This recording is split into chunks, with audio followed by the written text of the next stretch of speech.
गुरुदेव दत्त. गुरुचरित्र पारायणाचा संकल्प कसा करायचा? स्वच्छ आसनावर बसून श्री स्वामी समर्थ महाराज आणि दत्तगुरूंचे स्मरण करा.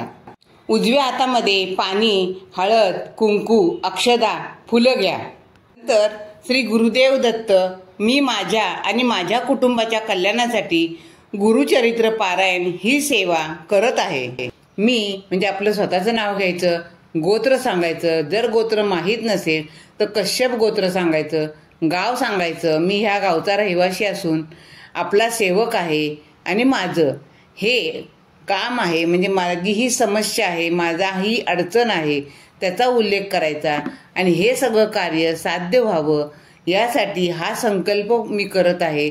माझ्या सर्व कुटुंबाला क्षेम, स्थैर्य, आयु, आरोग्य, विद्या, ऐश्वर्य प्राप्ती, सर्व अशुभ शक्तींचे भय, उपद्रव निवारण्यासाठी, आर्थिक सबलीकरणासाठी इत्यादीसाठी, सकल ग्रहपीडा शांतीसाठी हा संकल्प करीत आहे. दत्त महाराज, मला या पारायणामध्ये यशस्वी करा आणि माझ्या सर्व मनोकामना पूर्ण करा असे म्हणून हातातलं पाणी ताम्हणामध्ये सोडायचं आहे. अशा प्रकारे संकल्प करायचा आहे. श्री गुरुदेव दत्त.